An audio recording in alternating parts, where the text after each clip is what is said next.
Bom, gente, dando continuidade, né, ao conteúdo de fisiologia vegetal, nesse vídeo a gente vai falar sobre hormônios, movimentos vegetais e fotomorfogênese, né, modificações morfológicas influenciadas pela luz. Então, começando a falar sobre os hormônios vegetais, a gente tem uma primeira classe de hormônios bastante conhecida, que são as auxinas. As auxinas são hormônios do crescimento, tá? E elas são sintetizadas principalmente por órgãos jovens. Então, a gente encontra uma alta produção de auxina no ápice do caule, em folhas jovens, nas flores, nos frutos e em sementes. O transporte de auxina é feito célula a célula, né? E os principais mecanismos de ação, suas principais atuações são alongamento celular, diferenciação celular, divisão celular e enraizamento. Então, a auxina promove alongamento, divisão, diferenciação e produção de raízes. Então, a imagem aqui à direita mostra, né, que a maior produção de auxina está lá no ápice caulinar, então ela é transportada, né, para baixo, uma via descendente, perdão, né, do ápice do caule até a extremidade da raiz. Uma coisa importante que os órgãos possuem sensibilidades diferentes à auxina. Então, o que vai acontecer? Acompanhe esse gráfico aqui, que mostra algumas concentrações, tá? E o crescimento aqui, a inibição do crescimento e a promoção do crescimento. Então, você vê, um pouquinho de auxina promove o crescimento da raiz. Se eu aumento mais a quantidade de auxina, eu provoco uma inibição do crescimento dessa raiz. Porém, concentrações mais altas de auxina, eu promovo o crescimento das gemas, né, onde eu tenho ali as células meristemáticas. Porém, se eu aumento mais um pouco a quantidade de auxina, eu inibo o crescimento dessas gemas.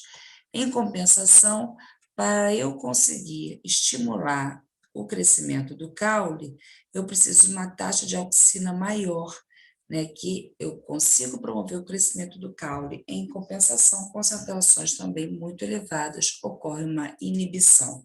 Então, os órgãos possuem sensibilidades diferentes às auxinas. Um pouquinho de auxina na raiz já é suficiente para promover o seu crescimento, enquanto o caule necessita de uma quantidade maior de auxina. As auxinas atuam num processo chamado dominância apical.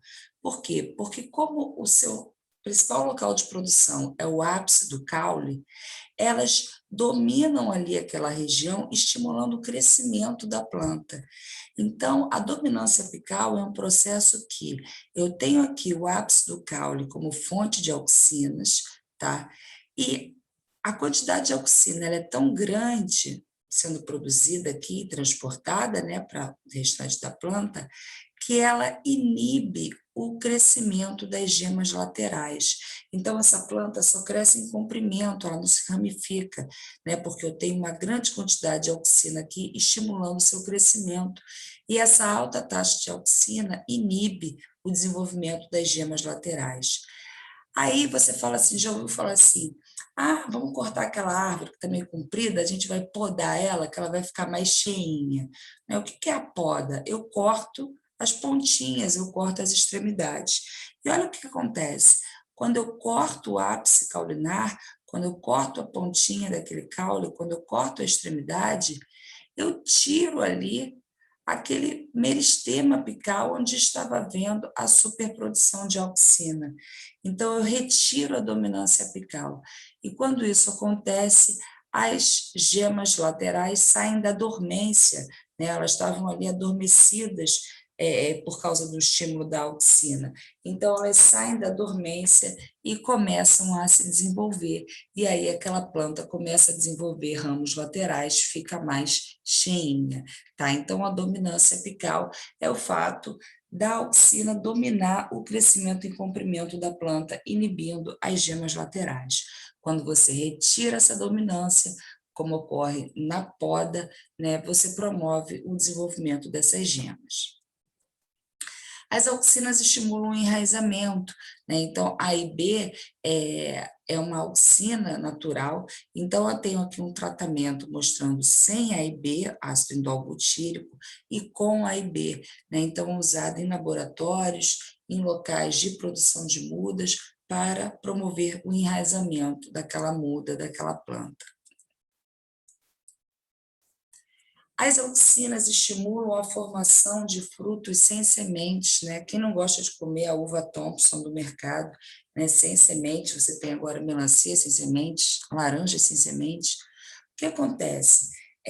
A gente sabe que um fruto verdadeiro, ele se origina do desenvolvimento do ovário. Por que isso ocorre? Porque logo após a fecundação, quando eu tenho a fecundação do óvulo e eu tenho a formação da semente ali, aquele embrião ele começa a produzir auxina, e a auxina estimula o desenvolvimento do ovário. Então, a auxina produzida pelo embrião estimula o desenvolvimento do ovário e, assim, estimula o desenvolvimento do fruto. Então, o que acontece? Eu posso usar auxina exógena, auxina artificial, e eu pego lá a minha flor, eu borrifo o ovário dela com auxina, aquele ovário se desenvolve sem ter havido a fecundação, sem ter havido a formação de semente. Então, eu induzo o desenvolvimento do óvulo sem ter ocorrido a fecundação. Então, eu não tenho semente, tá certo? E aí, eu tenho o meu fruto sem semente. Então, as auxinas, elas estimulam a formação de frutos sem semente. Uma outra classe de hormônios são as citocininas. As citocininas, elas são também produzidas em órgãos jovens, mas é o oposto da auxina. Enquanto a auxina é produzida no ápice do caule, as citocininas são mais produzidas no ápice da raiz, tá?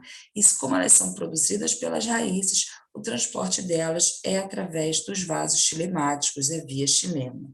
E as auxinas são responsáveis principalmente pela divisão celular e pela diferenciação celular.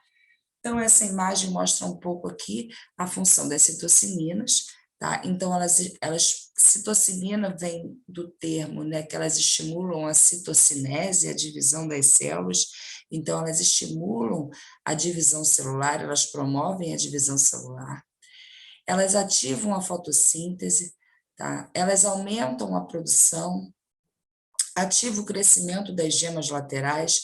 Quando eu faço a poda e tiro a dominância apical da auxina, eu estimulo ali as citocininas, né, que vão induzir o desenvolvimento das gemas laterais. E elas, assim como as auxinas também, elas retardam a senescência foliar, ou seja, retardam a queda das folhas. Uma terceira classe de hormônios são as giberelinas. As giberelinas são bem semelhantes às auxinas nas suas funções. Elas também são produzidas por órgãos jovens, transportadas célula a célula, e seus principais mecanismos de ação é promover o alongamento celular e a diferenciação celular. Então, essa imagem aqui mostra bem que auxinas e giberelinas estimulam o alongamento e as citocininas estimulam a divisão. As giberelinas, uma das principais funções dela é acelerar a germinação das sementes. Então, elas estimulam o consumo da reserva nutritiva, né, pelo embrião. Então, quando você está no laboratório, quer trabalhar com uma semente e a semente não germina, você pode fazer um tratamento com giberelina, né, que ela acelera esse consumo de nutrientes pelo embrião, promovendo a germinação. Ela também estimula o alongamento de plantas anãs, plantas geneticamente anãs, tratadas com giberelinas, são alongadas, se desenvolvem. E elas, assim como auxinas, elas também promovem a formação de frutos sem sementes. Então, eu posso tratar o ovário da flor tanto com auxina quanto com giberelina, que o ovário vai se desenvolver sem a necessidade de formação da semente.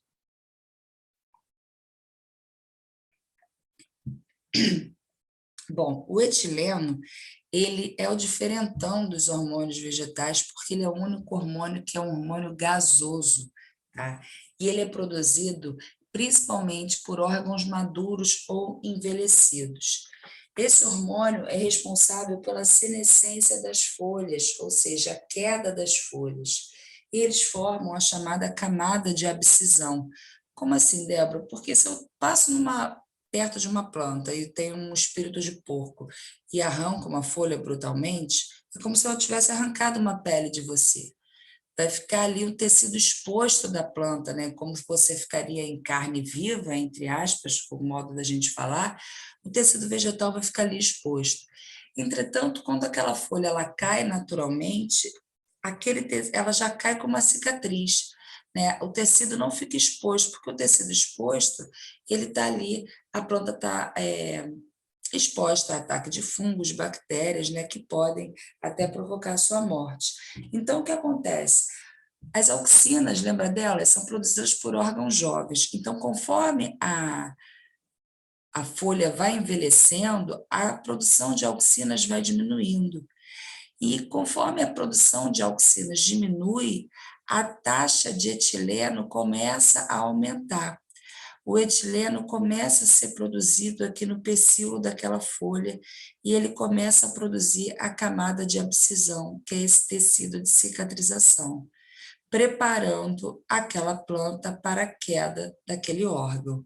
Então, a queda das folhas se dá pela baixa taxa de auxina e elevada taxa de etileno, que promove a abscisão, como também a formação dessa camada cicatrizante.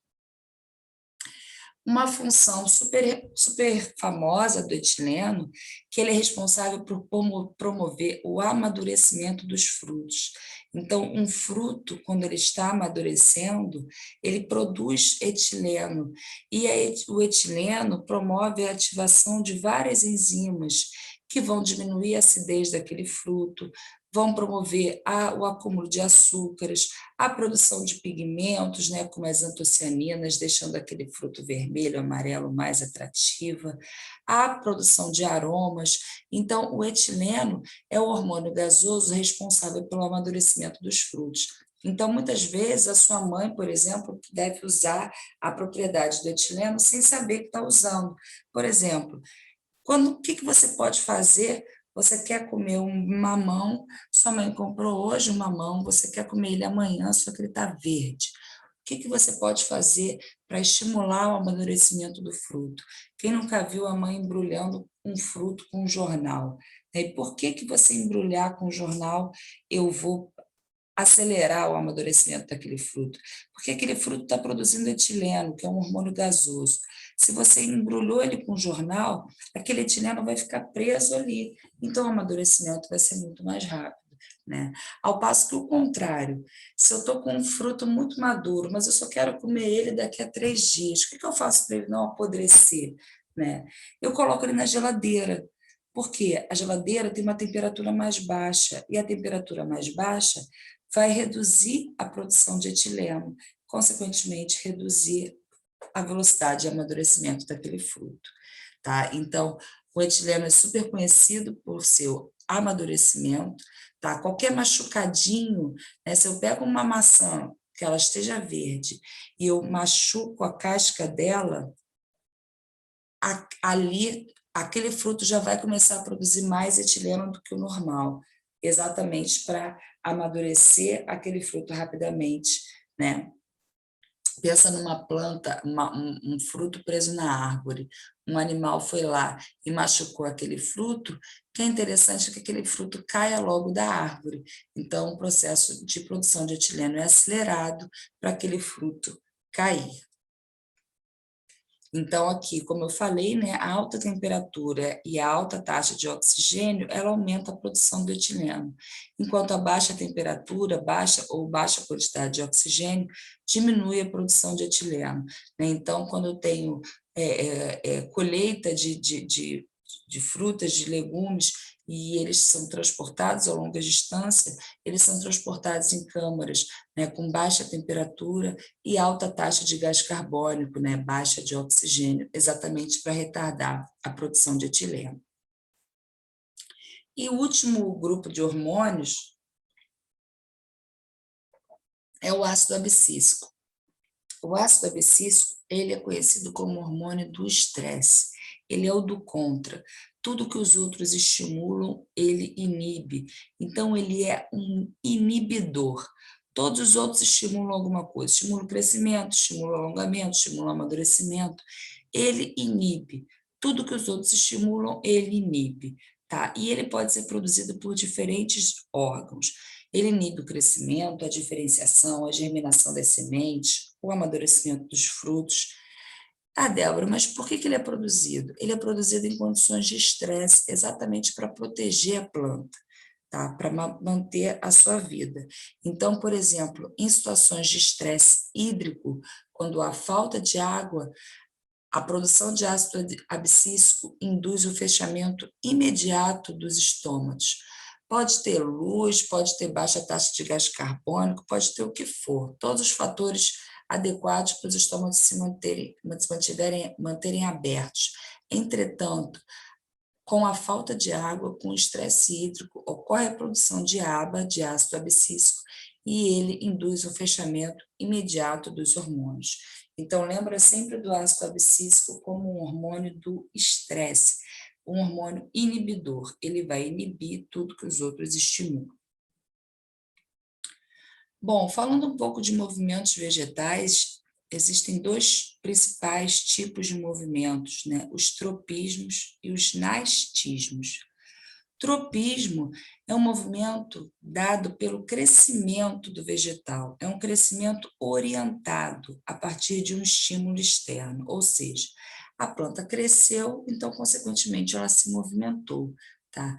Então, é um movimento dado pelo crescimento orientado em resposta a um estímulo externo. E os tropismos, eles ocorrem por influência das auxinas. Então, por exemplo, um tropismo muito comum é o fototropismo, né, onde o estímulo externo é a luz. O que acontece? Se eu tenho um ápice caulinar, tá, e ele é iluminado lateralmente pela luz, eu tenho no ápice aqui a produção de auxina. Se ele é iluminado unilateralmente pela luz, a luz degrada as auxinas. Então, as auxinas fogem da luz. Então, as auxinas que estavam distribuídas igualmente aqui no ápice desse caule, elas vão migrar para o outro lado do caule, fugindo dessa luz. Ora, se eu tenho maior concentração de auxina desse lado do que desse, esse lado esquerdo vai crescer mais que o direito. Ele vai crescer mais, vai crescer mais, vai crescer mais, até que a planta vai entortar, tá?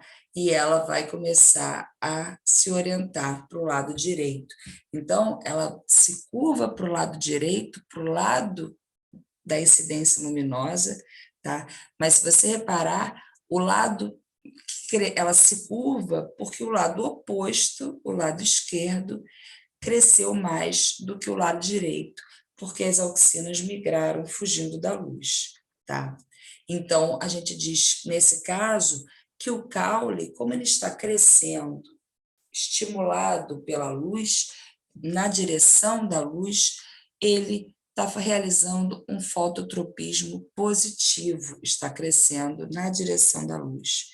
Nessa imagem aqui do coqueiro, eu posso dizer que esse caule ele está fazendo um fototropismo positivo, porque ele está crescendo na direção da luz, mas eu posso dizer também que a raiz está fazendo um fototropismo negativo, porque ela está crescendo, né, na direção contrária da luz.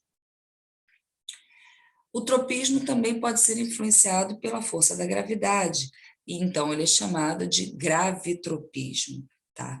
Então, se eu tenho uma planta aqui invasada e eu coloco ela virada, deitada, eu coloco o vaso deitado na horizontal, ao longo do tempo eu vou ver o caule se curvando para cima e a raiz se curvando para baixo.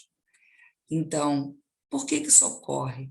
Né? Pensa naquela quantidade de auxina que estava igualmente distribuída aqui nesse caule. Quando eu coloquei ele na horizontal, eu vou ter maior concentração de auxina aqui na parte de baixo, certo? Muita auxina no caule faz o caule crescer. Então, esse lado cresce mais do que esse, e aí a planta se curva para cima. Só que lembra, as raízes eram mais sensíveis à auxina. As raízes crescem mais quando tem pouca auxina.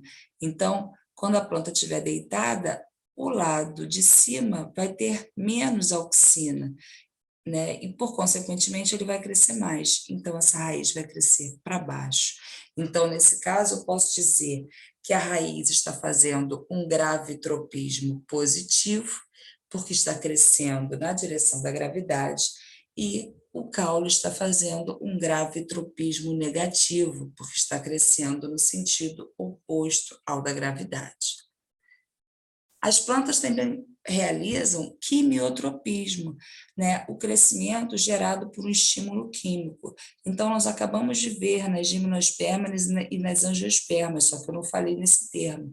O tubo polínico, né? Quando o grão de pólen cai ali no estigma da parte feminina, o tubo polínico ele cresce até a oosfera. Mas como é que eles sabem onde é que está a oosfera? A oosfera produz substâncias químicas que atrai o crescimento daquele tubo polínico. Então, é um chamado quimiotropismo. Enquanto as raízes crescem na direção da água, num tropismo caracterizado como hidrotropismo. Então, dependendo do estímulo, a gente muda o prefixo e o tropismo pode ser influenciado. Ele é um crescimento orientado, influenciado por um estímulo externo, ok? Um segundo grupo de movimentos são os nastismos. O nastismo é um movimento não orientado, ou seja, é um movimento, ele vai sempre fazer o mesmo movimento, independente do estímulo, tá? E esse movimento é gerado a partir da variação de turgor, ou seja, da quantidade de água presente nas células. De que forma? Tá? Onde eu tenho nastismo? Então, aqui um GIF mostrando a dormideira, né? Não sei se vocês conhecem, vocês desse mundo moderno, mas na minha época de criança, ainda bem, tinha vários locais com várias dormideiras. Então, você toca numa qualquer folíolo dessa dormideira, todas as folhas fecham imediatamente. O que isso acontece? Então, faz diferença se eu tocar em cima, embaixo, de um lado para o outro, da esquerda para a direita, da direita para a esquerda? Não. Independente da forma que eu tocar essa folha, ela vai sempre fazer o mesmo movimento, tá? Então, é um movimento não orientado. E por que isso ocorre? O toque, nesse caso, isso não acontece em todas as plantas, tá? Num grupo específico de plantas, o toque, nesse caso, ele provocou uma despolarização da membrana, lembra lá do impulso nervoso no axônio? Ele provoca uma despolarização da membrana que estimula uma saída brusca de água das células das folhas. Então, essas folhas se fecham porque elas perdem água bruscamente, rapidamente. E esse movimento é uma proteção contra a herbivoria, né? Se eu sou um animal herbívoro, eu quero comer uma folha, eu vou comer uma folha magrinha, miudinha, coitada. Eu vou querer uma folha gorda, suculenta. Então, quando ele encosta no vegetal, as folhas se fecham, ele opta por comer um outro indivíduo, né? Uma outra folha. Então, o nastismo é um movimento não orientado, ou seja, o movimento vai ser sempre o mesmo, e ele ocorre devido à variação de turgor, a quantidade de água presente nas células. Por exemplo, né, o fechamento das folhas da dionéia, que é essa planta carnívora, é um quimionastismo. Então, a presença de um inseto ali no interior dessa folha, isso vai estimular uma saída brusca de água das folhas, e as folhas vão se fechar, prendendo esse inseto aí dentro. Então, o movimento vai ser sempre o mesmo, né, de abre e fecha. Bom, nesse momento, a gente vai falar um pouco da influência da luz, tá? E, para começar, a gente vai falar da influência da luz na germinação. Então, as plantas, obviamente, elas respondem à luz, e elas respondem à luz porque elas apresentam uma molécula chamada fitocromo, que ela é uma molécula que vai absorver luz e vai ser responsável por essas mudanças na morfologia da planta. Em relação às sementes, existe um processo muito típico que ocorre quando você coloca as sementes para germinar na ausência de luz. Quando você coloca as sementes para germinar no escuro, né, na ausência de luz, elas crescem dessa forma, brancas, magrelas, sem clorofila, tá? Plantas alongadas e esbranquiçadas. Essas plantas são chamadas de plantas estioladas. Esse processo é chamado de estiolamento. Então, o estiolamento, ele ocorre quando as plantas germinam no escuro, tá? E nesse caso, as plantas, elas os cloroplastos não se diferenciam, então elas não são verdes, são esbranquiçadas, elas são alongadas, tá? Na natureza, e elas possuem um rápido crescimento. Na natureza, isso é importante para as sementes que estão muito profundas no solo, né? Aquelas sementes que estão muito profundas, elas precisam crescer rápido, porque a reserva de nutrientes da semente ela é pouca. Então, aquele embrião precisa sair logo da terra para formar suas folhas e começar a fazer fotossíntese. Então, essas sementes germinam sem luz, ou seja, estioladas, elas crescem assim branquelas, e quando elas atingem a luz, ocorre a diferenciação dos cloroplastos e elas tornam-se verdes e com uma aparência mais saudável. Então, o estiolamento ele é reversível a partir do momento que você coloca essa planta na presença da luz. Uma outra coisa interessante, muito comentada, da influência da luz nas plantas é em relação à floração. A floração das plantas é influenciada pelo período de luz recebido, que a gente chama de fotoperíodo. Então, acompanha aqui comigo, tá? Esses retângulos branco e preto estão representando a parte branca o dia e a parte preta a noite, tá? E aqui a linha pontilhada, o fotoperíodo crítico. Então, fotoperíodo é o período de luz recebido pelo vegetal. Fotoperíodo crítico é aquele fotoperíodo que acima dele ou abaixo dele a planta vai responder de alguma forma, tá? Então, o que acontece? Existem algumas plantas que, se eu fornecer uma quantidade de luz maior do que o fotoperíodo crítico delas, ou seja, mais luz, olha o fotoperíodo crítico aqui, a linha pontilhada, mais dia do que noite, elas não florescem. Em compensação, se elas tiverem um menor período de luminosidade e um período de escuro acima do fotoperíodo crítico, elas florescem. Essas plantas que precisam de mais escuro do que de luz para florescer, elas são chamadas de plantas de dia curto ou plantas de noite longa. Elas precisam de um maior período de escuro do que de luz para florescer. Enquanto outras plantas, se eu coloco elas numa luminosidade, num período de luz acima do fotoperíodo crítico, elas florescem. Enquanto se eu coloco uma noite mais longa e um dia mais curto, elas não florescem. Então, essas plantas, essas espécies que necessitam de uma quantidade de horas de luz maior do que de escuro, elas são chamadas de plantas de dia longo ou de noite curta. Agora, tem algumas peculiaridades. Por exemplo, essa planta aqui, que é uma planta de noite longa, tá? O que os pesquisadores fizeram? Essa planta de noite longa, o que eles fizeram? Eles interromperam essa noite com um flash de luz.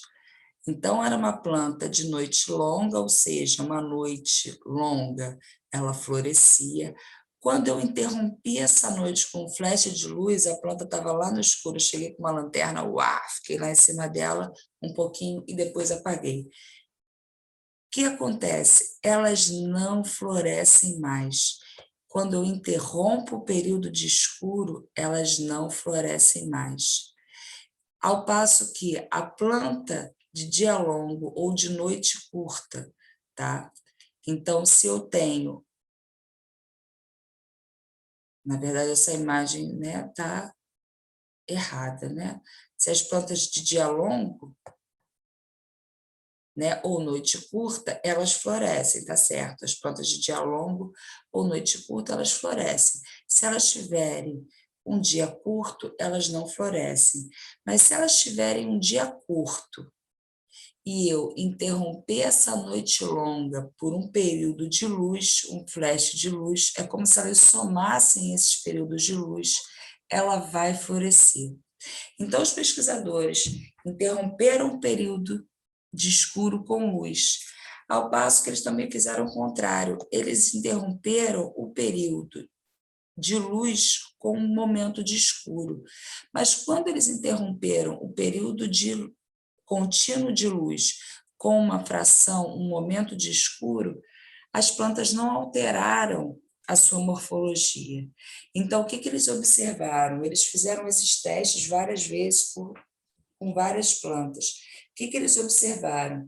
Que o mais correto seria chamar essas plantas de noite longa ou plantas de noite curta, porque o que está influenciando é o período contínuo de escuro e não o período contínuo de luz. Então, se é uma planta de noite longa, ela precisa de um período contínuo de escuro para florescer. Se eu interromper esse período contínuo de escuro com flash de luz, ela não floresce mais. Se ela é uma planta de noite curta, ela precisa de um curto período de escuro para florescer. Se eu interromper esse período de escuro com flash de luz, ela não vai florescer. Tá? Então, os pesquisadores verificaram, né, que o período contínuo de escuro ele é mais importante, ele é que influencia e não o período de luz. Então, a formação de flores ela é influenciada pela luz, pelo fotoperíodo. Então, você tem plantas que florescem, né, no inverno, onde as noites são mais longas, e você tem plantas que florescem no verão, onde as noites são mais curtas, ou seja, os dias são mais longos.